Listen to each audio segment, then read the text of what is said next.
देश भर में 1 जुलाई 2024 यानी आज के दिन 3 नए आपराधिक कानून लागू किए गए हैं। तीनों नए आपराधिक कानूनों में भारतीय न्याय संहिता, भारतीय नागरिक सुरक्षा संहिता, भारतीय साक्ष्य अधिनियम 2023 को लागू किया गया है। यह नए कानून 2023 में पारित हुए हैं। संसद द्वारा पारित यह कानून 1 जुलाई से पूरे देश भर में लागू हो गए हैं।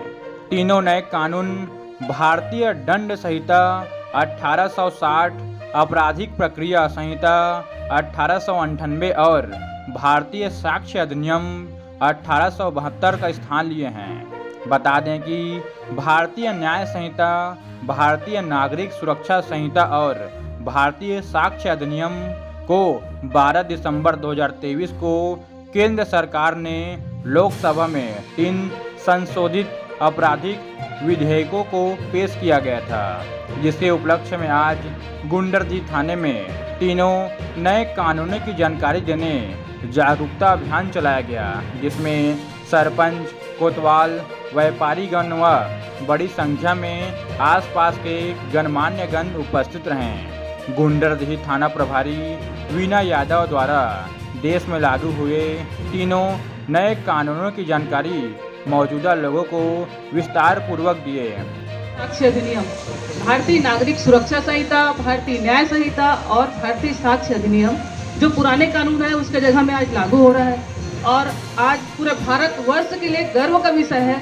और इस गर्व वाले और हर्षित बेला में आज हमारे बीच, हमारे थाना में, हमारे थाना के छोटे से मंच में आज आदरणीय बड़े भैया प्रमोद जैन जी, हेमंत सोनकर जी, राजू भैया जी और यहाँ उपस्थित सरपंच महोदय है और बहुत सारे यहाँ गणमान्य नागरिक हैं, विश्व हिंदू परिषद के यहाँ सदस्य जी हैं, भारत साहू जी सॉरी, और हमारे जो पत्रकार साथी हैं वो भी यहाँ उपस्थित हैं और आप सभी की यहाँ गरिमामय उपस्थिति है। आप सभी ने अपना अमूल्य समय दिया है। आप सभी का तहे दिल से मैं यहाँ अभिनंदन करती हूँ, स्वागत करती हूँ। और समय थोड़ा सा गड़बड़ा रहा है, समय कम है, इसलिए थोड़ा सा आप लोग को जो नए कानून है, नए कानून के संबंध में थोड़ा संक्षिप्त ज्ञान दे दूँ, ताकि आप लोग अभी जो नया कानून लगेगा और कहीं से कोई आपके पास कोई सूचना देगा तो आप लोग थाने में भेजेंगे, आएंगे और अपने अपने जो गांव है, आपका जो वार्ड है, आपका जो नगर है, उसमें उसके संबंध में जानकारी दे दिए रहेंगे। आपको जानकारी रहेगा तब आप लोग जानकारी दोगे, सही है ना? जानकारी रहेगा तब जानकारी दोगे। आपके पास कोई आएगा, चलिए थाना ले जाइए, रिपोर्ट लिखाने बोलेगा, तभी आप लोग आएंगे, यहाँ आएंगे ना? पक्का ना? तो वही है, उसी के संबंध में आप लोग को छोटी छोटी जानकारी देना है। तो आप लोग अपना समय दीजिए, थोड़ा सा मेरे को सुन लीजिए, उसके बाद तो आप लोग सुनते ही रहेंगे। लेकिन आज बहुत ही अच्छा क्षण है। पुरानी जो गुलामी की जो जंजीर थी, समझ लीजिए, आज हम लोग मुक्त हो गए। 1860 का जो कानून था, भारतीय दंड विधान, जो कि दंड पे आधारित था, अंग्रेज थे और अंग्रेजों ने जो हमको, हमारे ऊपर जो शोषण करने के लिए जो कानून लागू किया था, उस कानून का अंत हो गया है।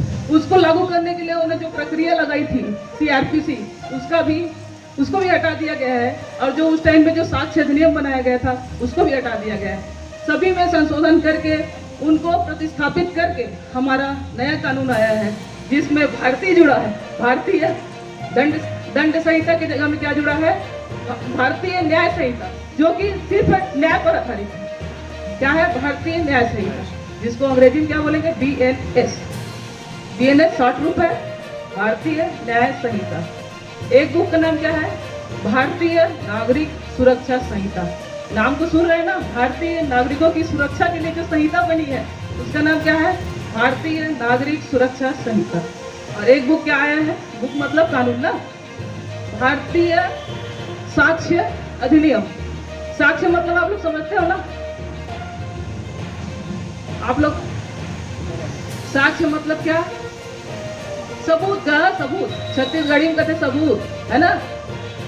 कोई भी पेशी में जाता है तो क्या कहते? कोर्ट में सबूत लावा बोलते हैं ना, थाना वाला भी बोलते गवाही लावा, तो वही लगते हैं। वो काम है वे भारतीय साक्ष्य अधिनियम में, ठीक है। अब पुराना जो कानून है उसमें संशोधन करके नया कानून लाया गया है, जो कि आप लोग के लिए उपयोगी है। आप लोग के समय का बचत कराएगा, आप लोग को समान न्याय संहिता का जो सिद्धांत है उसको सिखलाएगा। आप लोग घर बैठे आप लोग FIR करा सकते हैं और भी बहुत चीज़ें हैं और सबसे ज़्यादा महिलाओं के लिए उसमें व्यवस्था की गई। तो शुरू करें।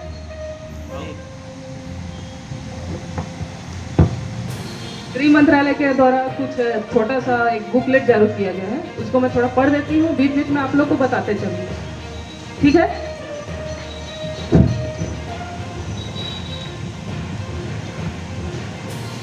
ये प्रस्तावना है, इसको एक बार पढ़ देती हूँ। भारतीय संसद ने 3 ऐतिहासिक कानूनों, भारतीय दंड संहिता 1860, दंड प्रक्रिया संहिता 1973 और भारतीय साक्ष्य अधिनियम 1872 को क्रमशः भारतीय न्याय संहिता 2023, भारतीय नागरिक सुरक्षा संहिता 2023 और भारतीय साक्ष्य अधिनियम 2023 से प्रतिस्थापित करके आपराधिक न्याय प्रणाली में परिवर्तनकारी कदम उठाया। भारतीय मूल्यों पर आधारित एक नए कानून दंडात्मक से न्याय उन्मुख दृष्टिकोण में बदलाव का संकेत देते हैं, जो भारतीय न्याय व्यवस्था को प्रतिबिंबित करता है। औपनिवेशिक युग के कानून ब्रिटिश हितों की रक्षा के लिए बनाए गए थे। इनमें भारतीयों से परामर्श नहीं किया गया था तथा इनमें ब्रिटिश केंद्रीय शब्दावली और रूपरेखाएं अंतर्निहित थी। ये विधायी परिवर्तन आज़ादी का अमृत महोत्सव की परिणति को चिन्हित करते हैं और अमृत काल की शुरुआत करते हैं, जो वास्तव में स्वतंत्र भारत के निर्माण का प्रतीक है। माननीय प्रधानमंत्री श्री नरेंद्र मोदी जी के नेतृत्व में एवं केंद्रीय गृह एवं सहकारिता मंत्री श्री अमित शाह जी के दिशा निर्देश में संशोधन प्रक्रिया वर्ष 2019 में प्रारंभ हुई, जिसमें विभिन्न हितधारकों के साथ व्यापक परामर्श शामिल था। न्यायपालिका के सदस्य, कानून विश्वविद्यालय, राज्य के अधिकारी और आम नागरिक शामिल थे।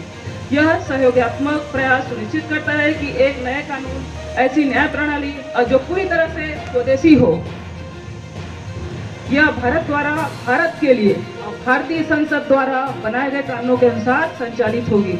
इनका मुख्य लक्ष्य ऐसी आपराधिक न्याय प्रणाली बनाना है जो न केवल नागरिकों के अधिकारों की रक्षा करती है, बल्कि कानूनी व्यवस्था को भी और अधिक मजबूती बनाती है, जिससे सभी के लिए सुलभ और त्वरित न्याय सुनिश्चित हो। यह सुधार भारत में एक निष्पक्ष, आधुनिक और न्यायपूर्ण कानूनी ढांचे की दिशा में महत्वपूर्ण कदम है। इसमें सार बता दिया है। चलिए निकल आते हैं हम भारतीय न्याय संहिता में। भारतीय न्याय संहिता जो कि सिर्फ न्याय पर आधारित है। किसके न्याय के लिए है? आप लोग के न्याय के लिए और पीड़ितों के न्याय के लिए। पीड़ित मतलब समझते हैं आप लोग? समझते हैं पीड़ित? माताराम काला कहते पीड़ित हो? आप लोग रिपोर्ट लिखाने आते हैं थाना, प्रार्थी बन के आते हैं ना। जो प्रार्थी है वो पीड़ित है, या प्रार्थी घर से किसी को चोट हो गया, जैसे मारपीट का आप लोग रिपोर्ट लिखाने आते हैं, तो किसी को चोट लग गया है तो वो पीड़ित हो गया। किसी लड़की के साथ अत्याचार हुआ है, वो रिपोर्ट लिखा है, वो पीड़ित हो गया, है ना। तो अभी जो कानून बना है हमारे संसद के द्वारा बना है, न कि ब्रिटेन वाले अंग्रेज लोग नहीं बनाए। हमारे संसद के द्वारा हमारे लिए, हमारी माताओं के लिए, बहनों के लिए और हमारे जो भैया हैं सभी लोगों के लिए ये कानून बना है और हमारे हिसाब से बना है। पहले कानून बना था 1860। 1860 कानून क्या था? अंग्रेज हमारे ऊपर शासन करते थे, हम लोग उनके नौकर थे, तो वो अपने हिसाब से अब हमको दास बनाने के लिए जो कानून बनाए थे वो चलता था। अभी हमारी जरूरत के हिसाब से कानून बना है। अभी माताओं की सुरक्षा के लिए कानून बना है। अभी के कानून में अगर महिलाओं के साथ अत्याचार होता है तो धाराएं भी चेंज हुई है और उसके हिसाब से जो अपराध हुआ है उसके हिसाब से अभी सजा का भी प्रावधान है। बड़ी बड़ी सजा, यहाँ तक कि फांसी तक की भी सजा है। तो इसलिए आप लोग को जानकारी होना जरूरी है। सबसे पहले हम लोग आते हैं FIR। थाना में आप लोग आते हैं, अपना जो भी है उसका सूचना देते हैं, है ना। आपके साथ घटना कोई घटित हुई है, कोई आरोपी आपके साथ गलत किया है, तो आप लोग थाने में आके सूचना देते हैं। उसको क्या बोलते हैं? प्रथम सूचना रिपोर्ट। प्रथम सूचना रिपोर्ट क्या होता था? लिखित में होता था, मौखिक में होता था। पहले होता था ना, थाने में मौखिक रिपोर्ट भी लिखते थे हम लोग, आप लोग लिखित रिपोर्ट भी लिखाते। अभी क्या है, आप लोग भारतवर्ष में कहीं भी रहेंगे, किसी भी टाइम में आप सूचना दे सकते हो, ईमेल के माध्यम से सकते हो और थाना में आके रिपोर्ट लिखा सकते हो। लेकिन उसमें एक फाउंडेशन है, आपको 3 दिन के बाद थाना आके, जो संबंधित थाना है, जो घटना स्थल से संबंधित जिसका क्षेत्राधिकार का थाना है, वहाँ आप लोग जाएंगे और वहाँ हस्ताक्षर करेंगे। क्योंकि जो आजकल FIR हो रहा है वो क्या हो रहा है, ऑनलाइन हो रहा है ना, बहुत समय से ऑनलाइन चालू हो गया है। तो ऑनलाइन FIR में जब तक आप लोग दस्तखत नहीं करोगे तो कैसे बनेगा। तो आप लोग यहाँ आएंगे, प्रिंट आउट निकालेंगे और उसके बाद आप लोग को बहुत सारा अधिकार दिया गया है। जैसे आप लोग प्रार्थी हैं, आप लोग को फ्री में FIR की कॉपी दी जाएगी।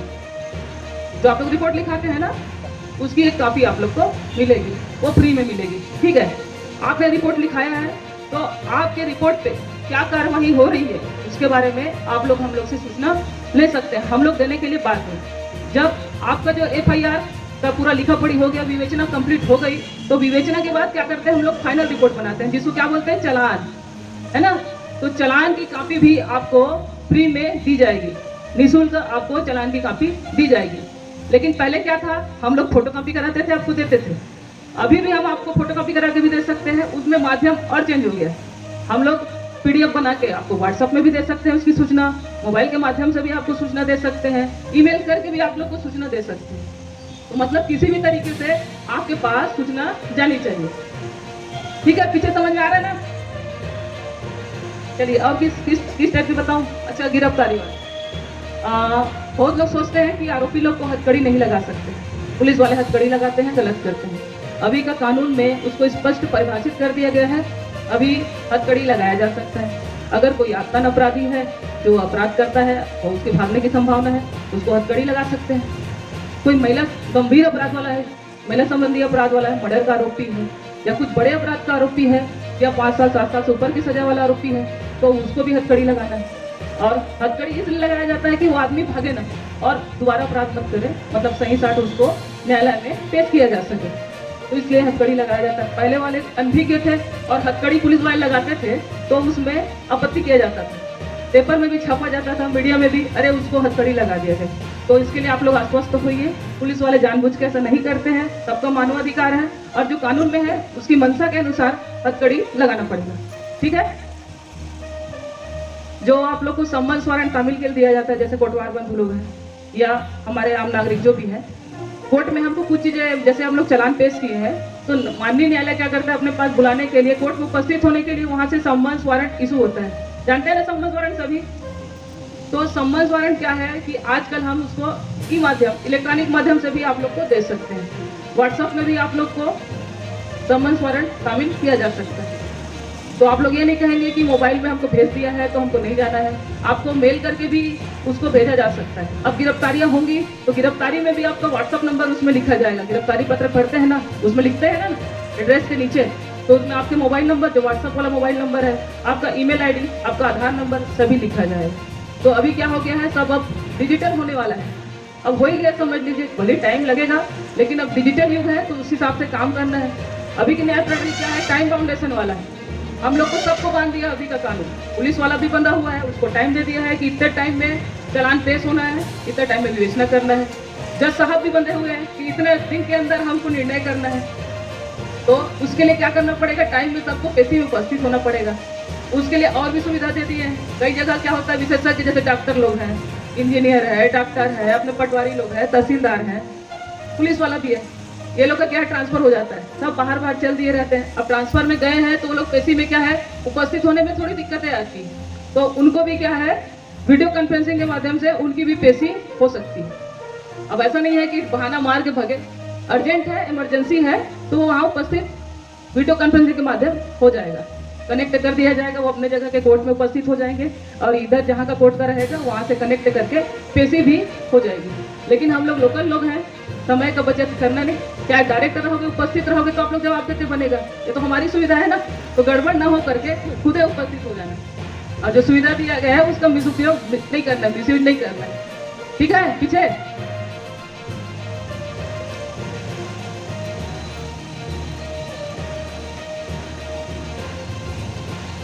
जो मैं बालक मीन्स क्या होता है बताएंगे कोई? आप लोग मेरे से भी क्वेश्चन कर लेना, ठीक है।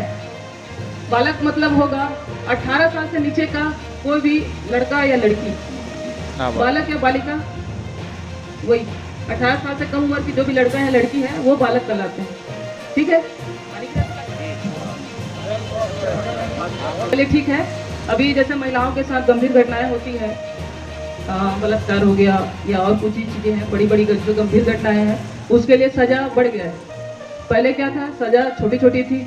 अभी जैसे नाबालिग बालिका, जो बालिका है या बालक है, उनके साथ अगर गलत होता है, मतलब उनके साथ जो बलात्कार की घटना हो जाती है, पॉक्सो की घटना है, तो उसमें 20 साल से ऊपर की सजा है।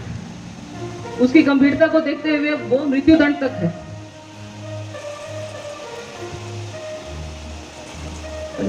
करेंट आ जाए करके बंद किए। अपने भाई लोग को, अपने परिचित वाले सभी को थोड़ा सा दे दीजिएगा। दिमाग सभी के पास रहता है, मानसिकता थोड़ा चेंज होने में टाइम नहीं लगता है, 1 सेकंड में आदमी का मन बदल जाता है। तो सभी को थोड़ा बताएंगे कि अगर ऐसा जो कुकृत्य करेंगे, गलत करेंगे, तो सीधा फांसी। तो थोड़ा सोच समझ के करें। हमारे गुंडागर्दी में कई सारी घटनाएं हो चुकी है, बच्चियों के साथ बलात्कार या ऐसा गलत घटना हो चुकी है जिसमें जेल में अभी निरुद्ध है सभी। तो उसका जो है परिणाम है उसको समझ लीजिए। अभी का कानून थोड़ा खतरनाक है, पहले से ज़्यादा खतरनाक है, तो उस सब चीज़ों से बच के रहें। इलेक्ट्रॉनिक मीडिया वाली बात है, आजकल क्या है, अपना जो हम लोग ऑडियो वीडियो रिकॉर्ड रखते हैं, ऑडियो वीडियो रिकॉर्ड है वो अपना प्राथमिक साक्ष्य हो गया है। आप लोग कोई भी घटना होती है, अपराध हो रहा है आप लोग के साथ में, तो अगर ऑडियो वीडियो है आपके पास तो उसको आप लोग पेश कर सकते हैं, कोर्ट उसको मान्य करेगा। पहले इसमें थोड़ा सा दिक्कत होता था, लेकिन अभी प्राथमिक साक्ष्य बनाया गया है, आप उसको लगा सकते हैं। लेकिन उसके साथ में आपको 65B प्रमाण पत्र जो पहले देते थे उसके जगह में अभी 63B, जो साक्ष्य अधिनियम वही बता रही थी ना आप लोग को, भारतीय साक्ष्य अधिनियम, उसमें लिखा है कि धारा 63(4) का जो C है उसमें आप लोग उसकी सत्यता के लिए प्रमाण पत्र देंगे, पेश करेंगे। उसको जो पुलिस वाला है इन्वेस्टिगेशन करेगा, तो चालान के साथ उसको लगा के कोर्ट में फाइनल रिपोर्ट में सबमिट करेगा।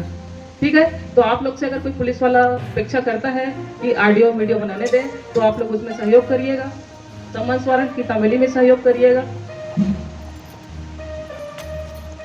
तो इन सभी को आप लोग ध्यान रखिएगा। हो गया है ना, आप लोग को नोटिस देके तलब करेंगे, आप लोग आइएगा और वीडियोग्राफी में भी मदद करना है। ऑडियो तो समझ गए हो, बनावटी वाला। Welcome madam. और 60 साल से अधिक उम्र के पुरुष महिलाएं, बुजुर्ग जो पुरुष महिलाएं होती हैं वो उनको क्या है, हम लोग थाना नहीं बुला सकते, ये आप लोग की जानकारी के लिए है। लेकिन अगर आपकी इच्छा है तो आप लोग थाना आ सकते हैं, कि हम सहमत हैं, आ सकते हैं करके। लेकिन आप लोग को बाध्य नहीं किया जाएगा कि आप लोग थाना आइए करके। बीमार है, एकदम बीमार व्यक्ति है, उसको भी थाना बुलाना एकदम से नहीं है, आपके घर जाके भी बयान दिया जा सकता है। तो वो धारा 63 से लेके धारा आपके 80-81 तक पूरा वर्णन है महिला और बच्चों से संबंध में। तो इसमें क्या है, लड़के लोग की तरफ ज़्यादा बोल रही है, लड़कियाँ तो इधर बैठी हैं, लेडीज लोग।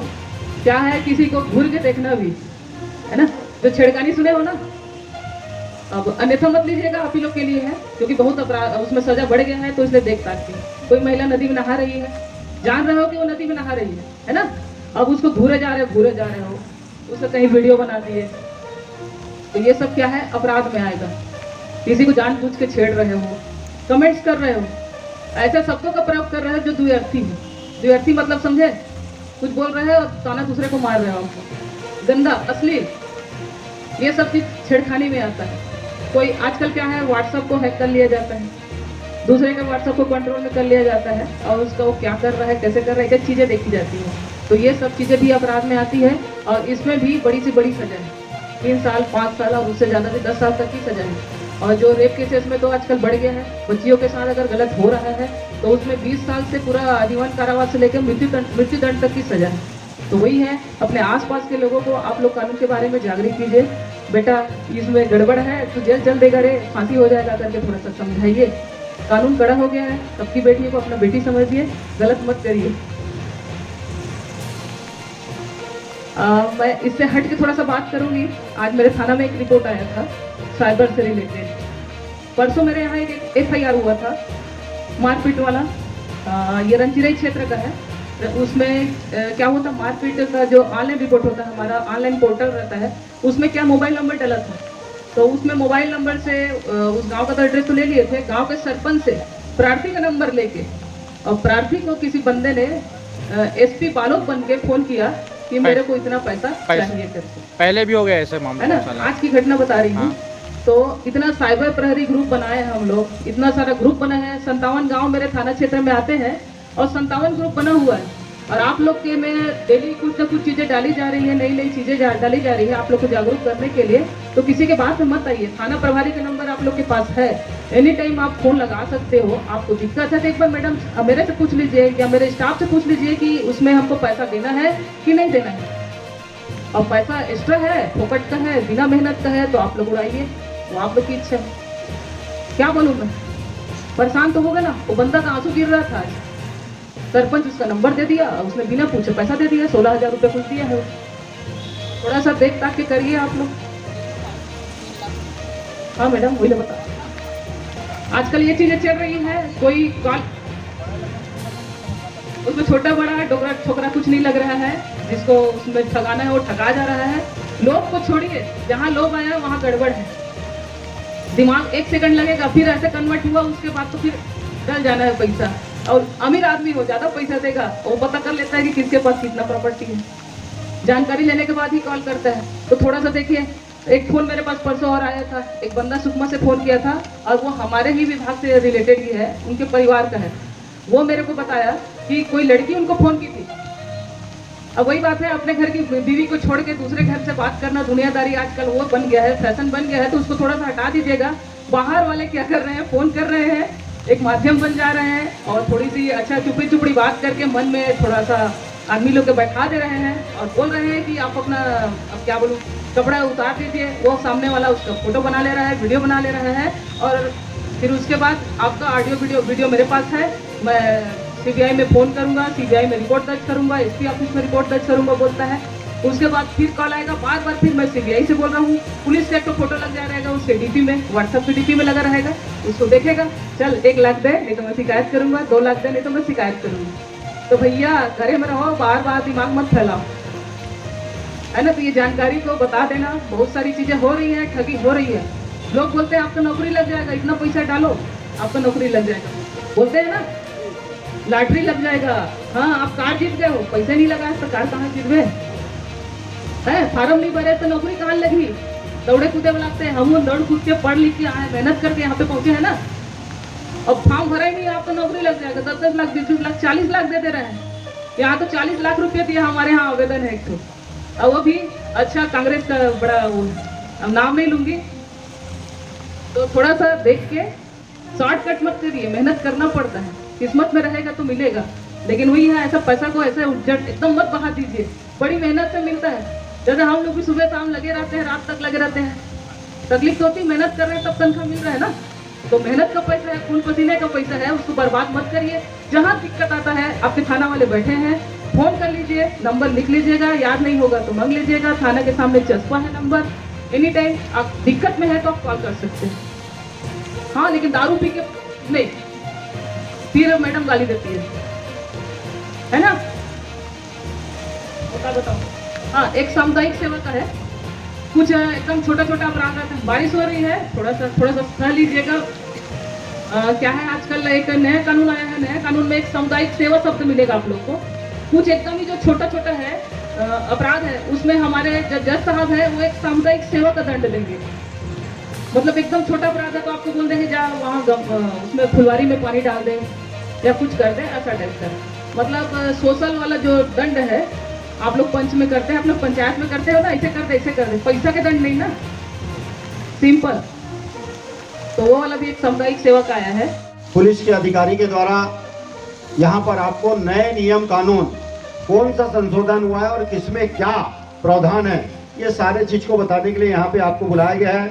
इस कार्यक्रम में हमारे बहुत ही सम्मानीय लोकप्रिय बहन श्रीमती सुचित्रा साहू जी, जनपद अध्यक्ष गुंडरदेही, हमारे अभिन्न मित्र साथी भाई के राजू चंद्राकर जी, हेमंत सोनकर जी, फैज बख्श जी, भरत साहू जी, और सरपंच कमरौद, कोटेरी, कचांदोर, और हमारे भोतीपार के सरपंच लेखराम भैया, और सभी यहाँ पर उपस्थित सभी पार्षदगण, शंकर यादव जी, पत्रकार बंधु, व्यापारी संघ के साथी और सभी सदस्यगण। क्योंकि बरसात होने वाला है, मैं ज़्यादा समय नहीं लूँगा।